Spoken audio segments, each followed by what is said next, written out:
Hey, Mama, welcome back to Fun Rich Mom. I am Mitch Blackford, and today I have a guest that's going to talk about a hot topic, at least I know in my house, and that is how do you get your kid to eat healthy?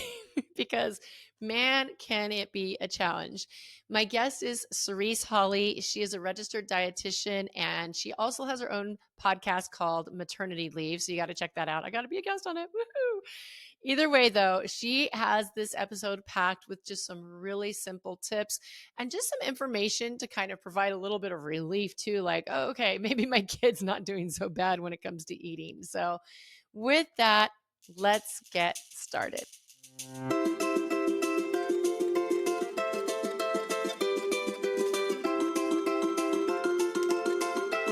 So, Sarice, welcome. Thank you so much for being here today. It's good to see you. I love that we got to do a little back and forth. Sarice has a podcast and had me guest on there, and I just loved her energy and wanted to have her shared with my watchers. So thanks for being here.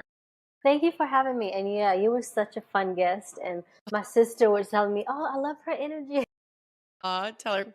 Thank you. So today, this is, you know what? I love this. This is actually a perfect time of year for this conversation, because we're coming up to January where, everybody's thinking about health and kicking New Year's off resolution. all that. Yeah, getting rid of all that holiday weight that we packed on through all the, all the stuff. And then, we look at as mom as our kids on top of that. Not only am I looking at myself and what should I be eating, but really when it comes down to it, when you have little kids, it's just like this world of, are they just going to be so malnourished because all they eat are goldfish and chicken tenders or, and it's so funny because they go through phases. Like my oldest, when she was a baby, man, she would eat everything. And I was like, I got this in the bag. Right? And then all of a sudden her diet went like, I'll eat two things. And it's starting to expand again. I'm still working on my younger one, but I know that you're a new mom, but you've worked obviously with lots of people.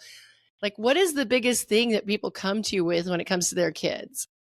Right. So I'm Sarice. I'm a registered dietitian, and I worked with both children and with adults. So with adults, it was mainly weight loss, and I worked with like diabetic community and a few clinical studies. But one of the jobs I was most fortunate for, because it was like right before I went, it was like 2 years before I went on maternity leave and had my son. I was a school lunch inspector. So basically, we would come on behalf of the health department, and we would make sure that the school lunches abide by the standards of the Ministry of Health as far as hygiene, quality, and quantity. Making sure there was enough protein, fiber, vegetables, and for each child. But one of the things that we got in addition was the extra training. That, for example, me as a dietitian, I didn't necessarily get this when I was in university, but they gave us training on like how to get kids to eat, and how we had to also get we had to instruct the staff on kind of like lay off a bit, because it was just to go back, it was for like preschool to like second grade. Older kids, it was like a different story. So a lot of the things that they told us, that they taught us and we'll talk about today, are things that I implemented with my child. And yeah, I was really fortunate that a lot of the things work. And you said that you're like my son was the same. When he was a baby, he was such a good eater. He ate everything, different spices and textures, and I was just like, oh wow, like he's just a great eater. And then it came, like it was around 1.5, maybe 18 months or so, where it just started to go decline. Mm-hmm. Yeah. And now what happened? And then I told myself, don't worry, which is really common here. Like if a baby doesn't eat, you're like, oh. But now he's coming back around, and now I'm like, wow. So you really do have to just be patient. So that's one of the goals, and one of the takeaways for this episode is be patient. There's a difference between just a regular toddler that's a bit of a picky eater, extremely picky eaters, and maybe children on the spectrum. I'm not talking about that. There are specialists for that. But I'm just talking about every parent knows their child. I'm just talking about the average toddler. Normal toddler that's not on the spectrum or anything, and that's just a picky eater. So that's what we'll be talking. So tell me, what do you advise to parents when all of a sudden it's like you've got this kid, he's healthy, he's doing great, and then all of a sudden you're just literally watching them eat maybe two different things each week, and you're just thinking they need they need nutrition. Their bodies are growing. This is such an important time for them. And how are they going to survive? And how do I set them up to have these healthy eating habits when all they'll eat is this? Like, what do you suggest to parents during that time? Like, how do you either get them to start eating healthy, or is it just, do we work into it? Yeah, so first we have to like especially when we're new moms and they're like starting to eat solids, or even if they were like not eating solids, you're just used to them consuming all the time from the moment they come out. And they have these like really massive, growth spurts, and we're just used to them always like growing, growing. So one of the things that we need to understand is the development of children. And so around that 18 months, and this can go as far as 3 years old, for like it can stop a bit sooner, but it can go to as long as three, even 3.5, depending like on the child. But just know that their growth spurts aren't as massive as they were before. Don't Their caloric needs aren't as they're not as demanding as they were before. So that's one thing you need to understand, is that they don't need as much food that they needed before because they're not growing as much. Then they'll have another growth spurt once they reach like, later years. But so that's one thing we need to understand. A lot of times kids are more in tune with their hunger and satiety cues than we us adults are. Like when they're hungry, they'll eat, and when they're not hungry anymore, they won't eat. And we've been like, emotional eating, and just like, a whole lifestyle and of like, okay, it's lunchtime, I eat. It doesn't matter if I'm hungry or not. It's dinner time, I eat. It doesn't matter. So they're more in tune with their hunger and satiety cues. And sometimes you'll even notice if they like went 1 or 2 days where they did eat a lot, then all of a sudden on the third day they'll eat a bit more, and their body will naturally compensate. And I Mm. noticed this pattern with my son. I would like try not to worry. I'm like, okay, he barely ate anything today. Okay. And then all of a sudden he has an appetite, but then he's back to, I don't know, doing photosynthesis, like, I don't know, feeding off of solar energy. Yeah. So, yeah. But I trusted the process, and he's getting it. He's like, now he started back eating again. So that's one thing, just understanding that that's just a natural part of most children. Some children won't go through this, but a lot of children will. Like almost all my clients now like are moms, and most of them have this. Some kids like don't, but so that's one thing to understand. But then the second time is also how we frame like dinner time or just meals in general. We want to make sure that the environment is relaxed, because children absorb and they feed off our energy.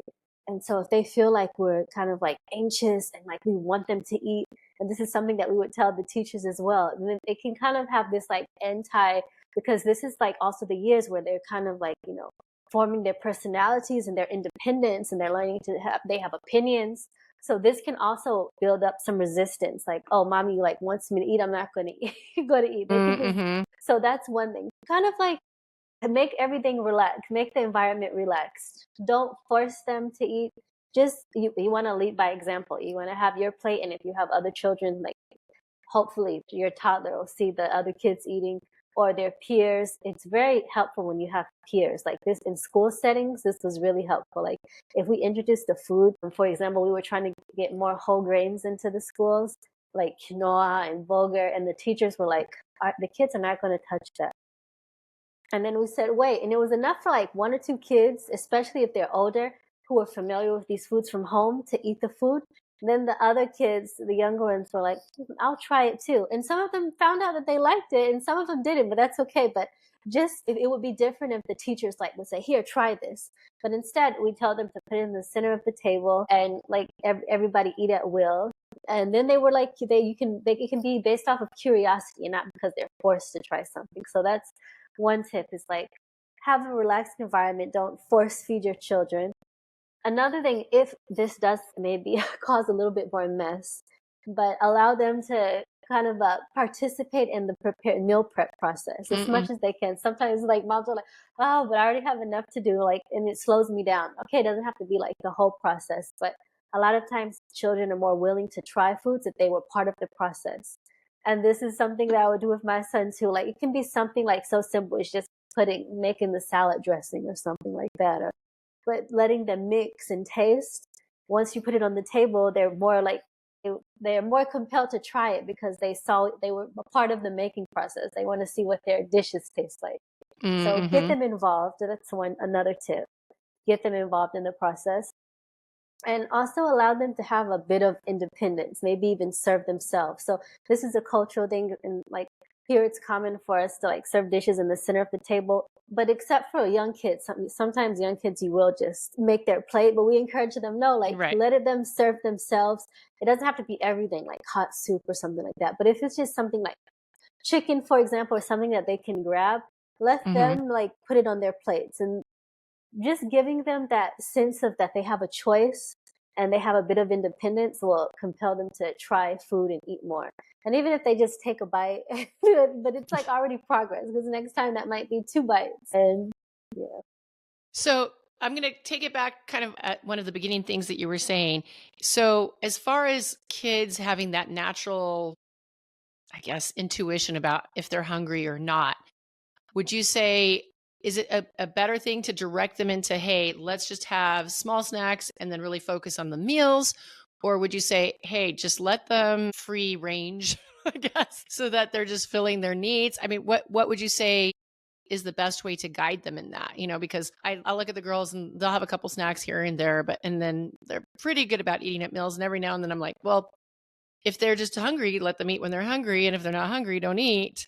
And at the same time, then we get to dinner and it's like, well, I already ate a snack and now they're not eating dinner. Or am I teaching them? It's just like, is it going to become a habit to just food, just food, just food till one day they're not paying attention and now they've just become these habitual snackers? These are Yeah, all the fears going through my head. yeah, this is also a cultural thing. And here in Israel, like people give their kids snacks like freely, and Hmm. like so. But for example, I have a friend. She's French, and she told me that they don't do snacks. She says, yeah, they like believe that you should be hungry, like the kids should be a Really? bit hungry. Yeah, and then you tell them to wait, like they have breakfast, and then they'll wait for lunch, and then they'll eat dinner. But their meals are like they'll have a dessert or something, but it's usually a part of the meal. So they Mm-hmm. even if it's like bread with Nutella or something like that, which is like a sweet food, it's fun food, but they'll have it as part of their meal. So it's not like they Hmm. deprive them of like, sweets and things like that. They eat them too, maybe not as much as, I don't know, Americans, but they do allow them to have that, but it's like part of a meal. And then you set this like rhythm for the body. I can't say that's like I'm not French, so my son he was a snacker, but I was just like I like that idea of like letting their like setting help set that rhythm, just like we have like our circadian rhythm as far as sleep. Hmm. And once you make something like a habit, then we'll naturally have those good healthy sleep cycles and good sleep hygiene. So I like that idea with food too, not just like I tell my adult clients not to nibble throughout the day. But on the other side, you do have like experts that say that like children are like natural snackers. So I think there's a bit of a cultural aspect to it. My son, he does eat snacks in between, and now that he's starting to get his appetite back, he still eats his meals, but not to make it a snack and not like a full a full Yeah. meal, because then they want like he'll have some bamba, this like peanut butter puff snack that's very light, or a banana or something like that between meals. But if I give him, I don't know, something heavier than that, then yeah, it's most likely that he won't be hungry once we sit down together and eat. Yeah. And sometimes, like today, for lunch, he didn't want to eat anything. He like nibbled a bit, but he had a big breakfast. And then now, when I was like prepping dinner and things like that, he was like helping me and tasting. So I said, okay, now he's getting hungry. But so I didn't push him to like at dinner time, which can make you during lunchtime when he wasn't, Yeah. eating a full meal. So Okay.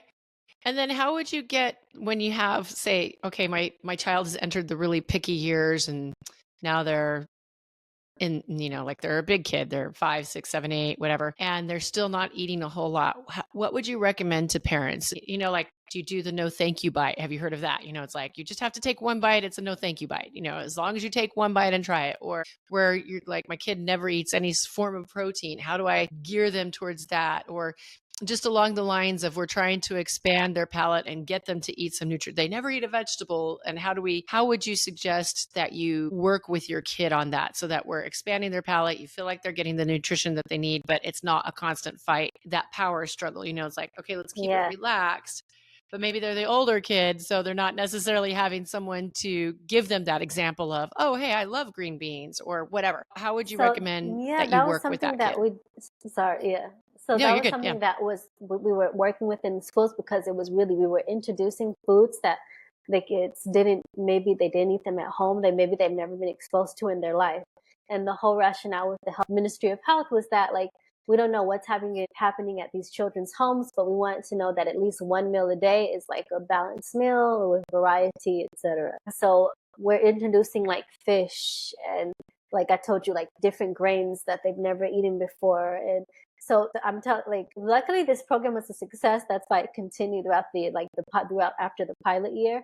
But there was a lot of food waste in the beginning, I'll say, because the first time like they would see these foods, it was just like, so one of the things that we did, like instead of just giving them like brown rice off the back, we did it like 50-50, where we would mix white rice with brown rice. So that's something that parents can try to do. And then we phased that out. The next year it was like 80% brown rice. And then we did this also with pasta, whole grain pasta. So first the first time they saw just the difference in the color, they would literally pick out the white I rice. can see that. Yes. Like, I was like, how do they have the patience to do this? But they did. Yes. Some of the kids that were just good eaters, they would eat everything. But the picky eaters were like, it would either not touch it at all, or they would like pick it out. But then we would tell like we were trained, would tell them like, don't give up. You have to be exposed to something. Say taste it at least like 7 times before they even taste it, or before they even like it. So eventually throughout the year, we also had to weigh the food before and after. Like, anyways, we saw that as the year progressed, they were consuming more of the food. So it worked. It was a slow process. So parents, be patient. Don't give up. If they don't like it the first time, the second time, give them a break 7 times. But sometimes you have to play some games. Like, for example, with veggies, this is something that I did personally when my son was being picky. I would maybe try something that he loves to eat and then mix it with veggies. Like if it's a casserole, or maybe in a pasta sauce or something, add extra spinach and veg in there where you don't even notice it, but I know he's getting the extra vitamins and minerals. Then he went to a phase where he wanted pasta without any sauce. So that was a different story. But yeah, like you can get creative like that. And another thing that we would do is like, if you have like, I don't know, neighbors or something like that, have like a dinner party where they see, because sometimes we're just like creatures of, we're social creatures. So they just notice everybody eating something and they'll be compelled to try it too. It's not the parents. It has to be either like siblings. Yeah, yeah. It has to be someone their age. Yeah. Yeah, their age. You guys eat gross food all the time. Yeah, or even like older cousins or people that they look up to. So if you have like during holidays, maybe you'll notice that your children eat a little bit more because it's just like an environment where they see other people that they like eating, so they'll try the same food. So take advantage of situations like that. That's not an everyday thing, but that can be helpful. You just reminded me of something that I've used with my kids, where we talked about how as you get older, your tastes change. And I tell them, oh, I used to always eat this when I was a kid and I never liked this, but now I love it. And so they were interested about that. I'm like, yeah, just every little bit as you get older, and I would put it as like, your taste buds change. They get a little more mature. They become a little more adult. And it was so funny because I noticed with my older daughter, she would try something and she's like, oh, I think I'm getting older because my taste is changing. I never ate this before, but now look at me. That's a good one. And I was like, okay. Yeah. Is that manipulation? Yeah, but that's a good tactic. And even though like they think like parents, like you said, they eat gross things all the time, you do want to lead by example, because if you're telling them to eat veggies and they've never seen you pick up a vegetable in your life, so it'll be. And also I always say, like, if you want them to eat less snacks and things like that, don't have them so accessible, or because if your pantry looks like a vending machine, the chances that they'll go and pick up an apple when they have all these other options. So you also want to limit the options of unhealthy snack foods in the house, and that way when they're hungry, they'll be forced to eat what they have. Right. I'm hungry. Eventually, when they get Yeah.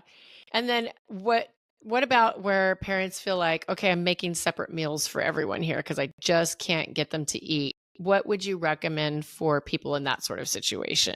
Like, how long do you stick with that? Do you do it? I mean, no. I'm not for that. Even though I can't say I've never done it, even though I'm against it, but I was just every parent's done it. every parent's, I'm like, okay, whatever. I'm just gonna go make you pasta and schnitzel or whatever. But I Uh-huh. try not to. Most of the time, I don't do this. But I'll just say, like, this is what mommy made today. This is what tomorrow maybe we'll have that. But today, this is what we have to eat. And sometimes they'll just be like, okay, I'm not eating. But sometimes they'll eat it. But I just know, like, if he's hungry enough, he'll eat, or he'll eat the next meal. Like once, I couldn't believe he ate it. Like he asked me for oatmeal and then he just decided he didn't want any more. He wanted something else. And I said, look, this is what you asked for. I made it. It's here. And then I hate cold oatmeal. It was cold. And then after a while, he went and he ate the cold oatmeal. I was like, gross. He's like, I But got yeah, he hungry. ate it. Yeah, he got hungry and he went up in his chair and he just started eating it.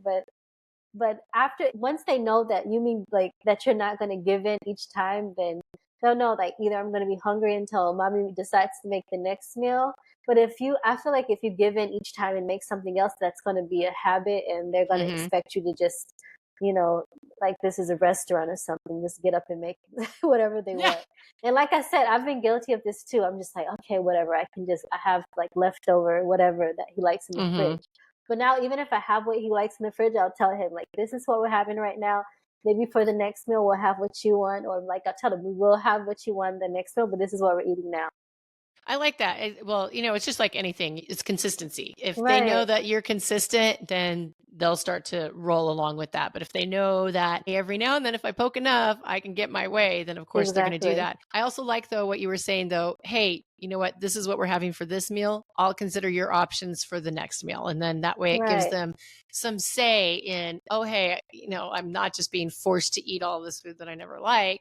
Because even as adults, we'd be the same way. It's like, I'm not Right. eating And that. it's I not don't like like I'm that, forcing him to eat. I'm like, you can choose to eat now or you can choose to be hungry and wait. But this is what we're having now. Yeah. Yeah. And they're not going to starve and die if they miss a meal, right? Right. And he'll get a snack later, he knows, and he'll have dinner. Like, yeah, they're not going to starve. Mhm. Yeah, Right. definitely. Okay, so just to kind of review all of these, basically the first thing is have a relaxed atmosphere when you're eating, like take away the tension because that's going to cause that resistance, right? Right. They So, can sense that. Like we do. We've yeah. sensed tension. Mhm.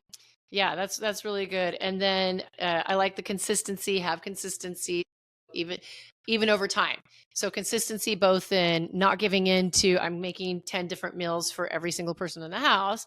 No, this is what we're having. But we'll consider another option for a different one. So that consistency, but also just the consistency of introducing the food multiple times. Right, Okay, let's exposure, try it. right. Let's yeah, just put a little bit on their plate. They may not eat it. And that doesn't have to be like a big fight. It doesn't have to be a just take a no thank you bite. That's all that I need. And I've been Right. And it doesn't guilty of have to that be as every well. day. It's not like every Yeah. day of the week because like my son, he didn't like avocados, but now he loves avocado. But it was like I gave it Mhm. to him once, he did the face like that was the most disgusting thing he's ever put in his How mouth. could you, Bob? Right. And then a week later, we had it again, maybe in a different form, like a guacamole. And then maybe Mhm. maybe a few weeks later, but he remembered. Like eventually, he tried it and then he liked it. So like, but it took I don't know, maybe even more than 7 exposures. I don't remember, but I just know that he didn't like it for for like Forever. weeks, Yeah. months, and then now he loves it.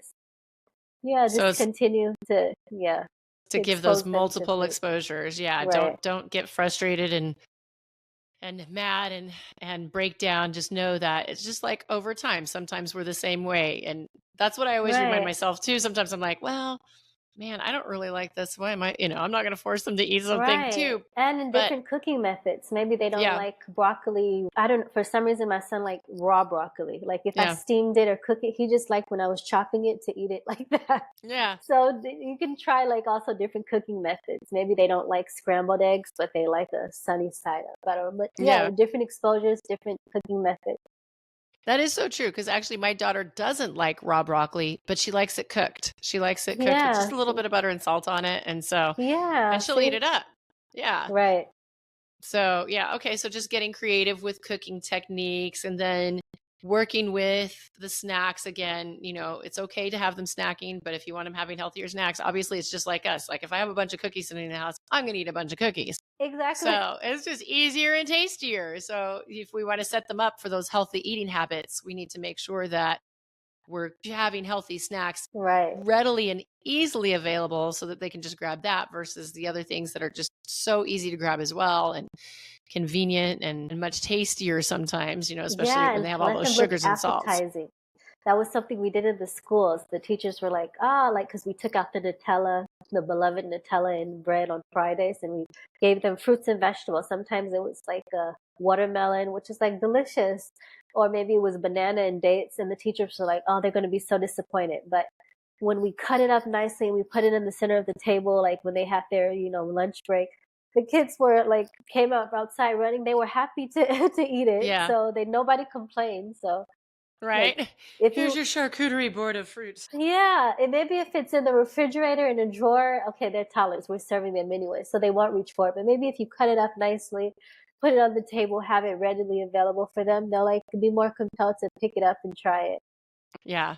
I remember I couldn't get my girls to eat apples for a little while. But they love peanut butter.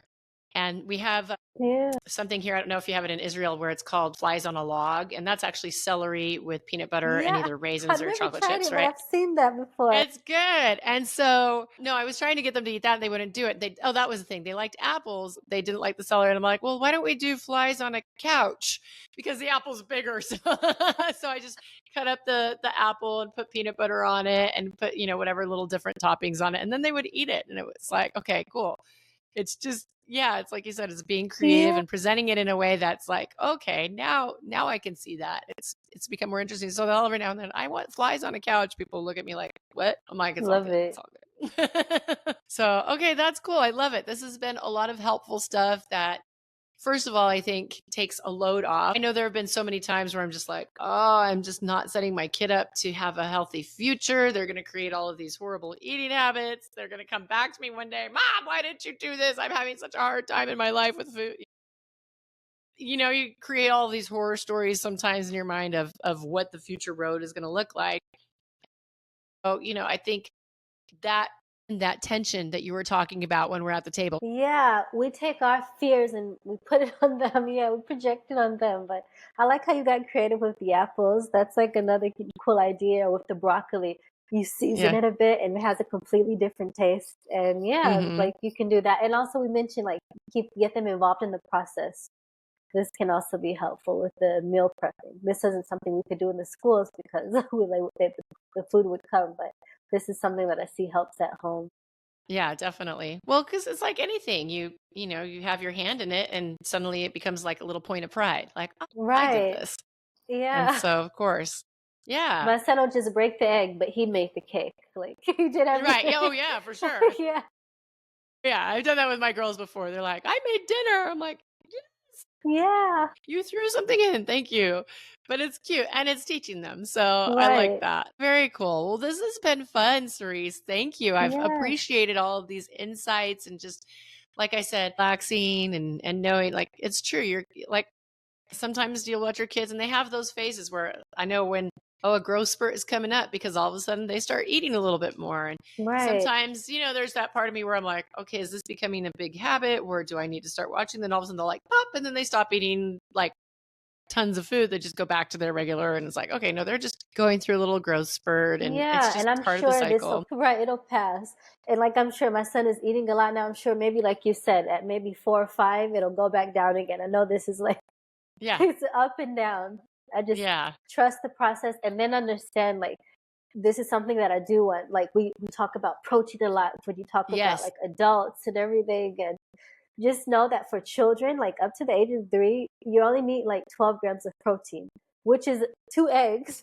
So, Oh, wow. Yeah. yeah, like it's not hard to reach that. You can make them like a bowl of oatmeal and add some like nut butter and chia seeds to it. And then like you get like half of the protein that they were. So it's not hard to reach the protein demands when they're little. Once they're like, preteens and teenagers, then it's like adults. This becomes more and more important. But Mm-hmm. what's more important right now at these ages and what it's lacking in a lot of especially Western diets is fiber and healthy fats. We need healthy Mm-hmm. fats for our brain. You said you put some butter on your girl's broccoli, which is Yeah. great. At this age, you want to use like, yeah, butter, olive, even saturated fats. It's fine. Mm-hmm. Olive oil, avocados, whatever you're able to like get them to eat. Yeah, so incorporate healthy fats. They need it for their brain development and fiber. So whatever fruit or veg you're able to get into their food. Maybe it's like even in the form of like baked apples with cinnamon, you can make it like that's like a dessert, but you're giving That them some is. fiber. Yeah, so try to think of like creative ways to get some fiber into their diet because that can be lacking. Whole grains, maybe if it's a snack, you choose like a whole grain cereal. Like I found this like cereal that's whole grains and it looks colorful because they color it with like beets. So my son was like, he wanted to try it because ooh, look, it's it's red. So try things like Yeah. that. Oh, I like that Yeah. idea. And that's good to know that they don't need that much protein because that's something, It's just is so easy to drilled like, into our head as yeah, adults. there's You need your protein. exactly because it isn't really important for us. But at that age, they need so little. Like their muscle, like it's not hard to reach their demands, Yeah. especially in a Western diet. We reach them easily. But what we're not reaching is like the fiber targets and healthy fat. Sometimes we're afraid to give them fat. So Hmm. at Yeah. this age, it's not a problem. It reverses later, but Not fair. Not fair. no, I'm joking. We still need healthy fats too, but Yeah. yeah. No, for sure. Well, thank you so much. Like I said, I think this is going to be a breath of relief for a lot of moms when they hear it and go, okay, I'm not doing so bad after all, or here's some Yeah. little tips and tricks, or just relax, bring the fun back. And I think that's a really big key, just like anything. When we carry all that tension, of course, there's going to be that resistance. And if we just make it fun, oh my gosh, that just totally reminded me of now that we're at Christmas time. I don't know if you've ever seen this movie it's called A Christmas Movie, I think. A Christmas Movie. I forget. Oh my gosh. Anyway, it's like takes place in the 90s and there's this scene where the little kid just won't eat.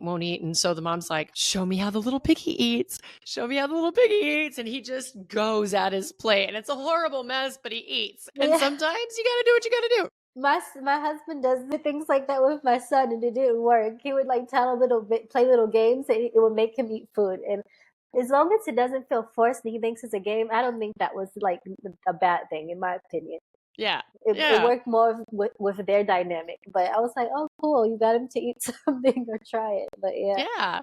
But that's what, it's like when you're enjoying yourself, it's going to be easier to do something and to go yeah, I along with love something that. versus when you feel that tension. So yeah, for sure. All right. Okay. So I have a joke for you. I think it kind A of works with joke? this. I don't think I've shared this one before. I like jokes. Okay. Ready? Why did the hamburger go to the gym? I don't know why. Because he wanted better buns. And the first thing that went into my mind was something with buns, but I was like, I'm not quick enough to think to the extent. But buns was like, It was there. It was there. You got it. yeah, All right. Awesome. Well, thank you again so much. Oh, also, before we leave, Sarice, can you let everybody know where they can find you? And of course, we'll add that in the show sure. notes. And so you can check out my podcast and check out the episode with yours truly. Oh, yeah. Maternity Leave. It's on YouTube, Spotify, Apple Podcasts. So Maternity Leave podcast with Saríce Holley. And you can find me on Facebook, Saríce Holley RD, registered dietitian. Just Saríce Holley everywhere. Instagram, LinkedIn. I can't say that I post often on these platforms, but my podcast comes out every week. Awesome. Thank you. Thank you so much. Thank you All so much. right. Yes, my pleasure. Bye. Okay. With that, definitely drop us a comment. Let us know what was the thing that you might have struggled with your kid and what was the tip that you learned from Sarice that you feel like, oh, hey, this is something that can really help me out. We would love to hear that. And share this episode with a friend. I'm sure you've got another mama friend out there that's going, oh my gosh, how do I get my kid to eat? So, the more that we get this out, the more mamas that we can definitely help. So with that, go out there, make it fun, make it rich, and I will talk to you next week. Bye-bye.